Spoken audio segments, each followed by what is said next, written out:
बिस्मिल्लाहिर्रहमानिर्रहीम।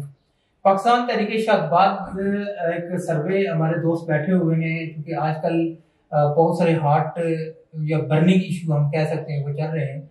जो उसमें सबसे बड़ा इशू क्या है वो हम शुरू करते हैं शहजाद साहब से। शहजाद साहब, आप जरा अपने तसरात बयान करें ना, आजकल क्या है और की हो रहा है, किस तरह हो रहा है?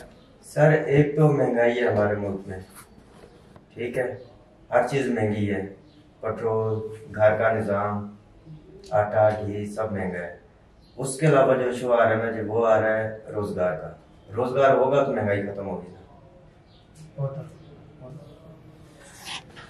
साहब, आप क्या फरमाते हैं?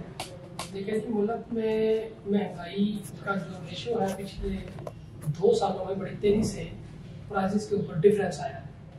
तो हुकूमती लेवल पे भी कुछ इकॉनमी को लेके मजबूरियाँ हो सकती हैं जो उन्होंने मेंटेन किया है। इकॉनमी क्राइसिस को कंट्रोल करने के लिए भी चीज़ें हो सकती हैं, मगर मसला ये है कि इन सब में गरीब आवाम जो है, हाई लेवल तबका जो है, इसको फेस कर सकता है।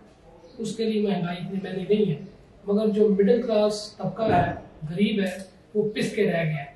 हमारी ये गुजारिश है कि हुकूमती लेवल पे गुरबा के लिए ख़ास तौर पे कोई ऐसी स्कीम अनाउंस की जाए जिसमें उनको रिलीफ दिया जाए, पैकेजेस दिए जाए उनको, ताकि एक बैलेंसिंग के अंदर, कंट्री के अंदर जो है इकॉनमी बैलेंसिंग भी आए और जो गरीब बंदा है उसके ऊपर बर्डन ना आए। ठीक है, इकॉनमी चैलेंजेस हैं, उसको हम मानते हैं, हुकूमत कर रही है, मगर ये गरीब तबके का खासूसी के तौर पर ख्याल किया जाए, उनके लिए कुछ रिलीफ पैकेजेस फिल फॉर इसके ऊपर मीटिंग्स हो और हाई प्रायोरिटी के ऊपर इसके ऊपर जो है एक्शन किया जाए। क्योंकि जिसकी सैलरी 50,000 थी वो अब 10,000 रह गई है एज पर जो रेशो है महंगाई की। तो हमारी ये एक बड़ी गुजारिश है हुकूमती हवालों से, नुमाइंदों से, कि अपने इख्तिलाफात को छोड़ के इसके ऊपर गौर किया जाए ताकि गरीब बंदे का जीना आसान हो जाए। ठीक साहब, आप क्या फरमाते हैं, जरा अपने तसरात सुनो। बिस्मिल्लाहिर्रहमानिर्रहीम।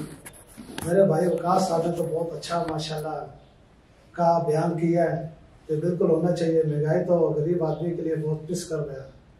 महंगाई तो बस इतनी ज़ोरों पर है कि हर इंसान जो है वो ना कारोबार है और ना ही वो अपने घर का एक निज़ाम चला सकते हैं। बड़ा मुश्किल हो गया है उसके लिए। तो मतलब आप क्या कहते हैं? बस हम यही कहना चाहते हैं कि तारफ करें कि मैं करते क्या हूँ। जी, मेरा नाम है मोहम्मद मजहर और मैं फिटर का काम करता हूँ गाड़ियों का। तो कहने का मकसद अब हमारा जब से महंगाई का स्टार्टिंग हुई है, काम बिल्कुल नहीं है। अगर काम हो, महंगाई हो तो फिर भी इतना महसूस नहीं होता, लेकिन महंगाई इतनी है, ऊपर से काम भी नहीं है, कारोबार भी नहीं है, रोजगार भी नहीं है, तो लोग कहाँ जाए? परेशानी बहुत ज़्यादा है। अगर महंगाई कम होगी, कारोबार खुलेंगे तो लोग कारोबार करेंगे, वो गरीब बंदा वो कहाँ पे जाए? तो इस तरह तो निज़ाम नहीं चल सकता। ये हुकूमत को सोचना चाहिए कि वो जो गरीब बंदे हैं उनका भी कुछ सोचा जाए कि भाई उनके लिए भी कुछ मतलब करना चाहिए कि भाई उनके लिए कुछ सहूलत हो जाए। तो बाकी और क्या कह सकते हैं, यही है कि हमें हुकूमत से यही कह सकते हैं ना कि इसके लिए कुछ किया जाए बस। तो हमारे दोस्तों ने क्योंकि माशाल्लाह यहाँ पे हर तबका फिक्र से, हर स्कूल ऑफ थॉट से लोग हमारे पास साथ होते हैं, तो कभी कभी हमें वो मौका देते हैं बात करने का, भी हम बात भी करते हैं।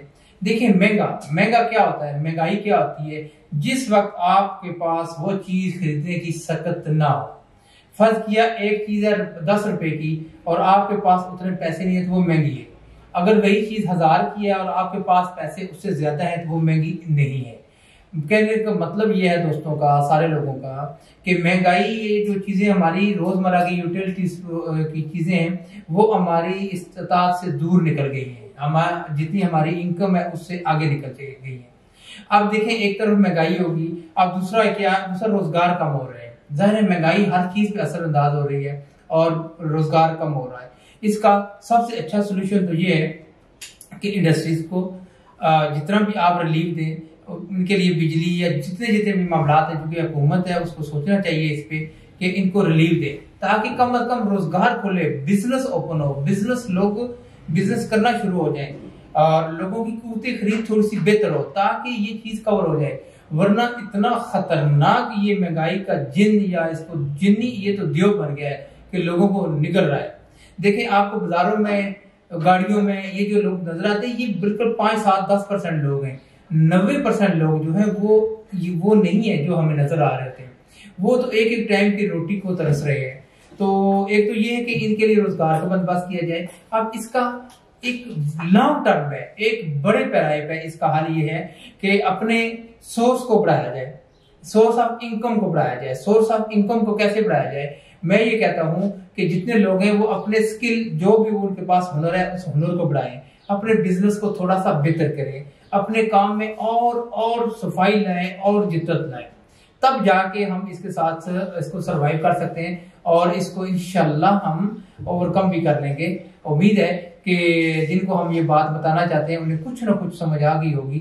और देखिए, आप अपने, मैं उनसे ये कहता हूँ, आप अपने लेवल पे ना सोचें, नीचे लेवल पे सोचें, जिसके लिए आपको अल्लाह ने ये थोड़ी जिम्मेदारियां दी हैं उनके बारे में सोचें। देखिए, जितना बड़ा ओहदा होता है, ओहदे का मकसद ये होता है कि फैसिलिटेट करे, सहूलत दे। किसके लिए होता है?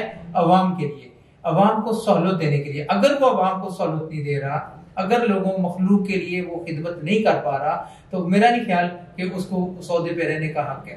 पाकिस्तान जिंदाबाद, पाकिस्तान तहरीक-ए-शाहबाद पाइंदाबाद।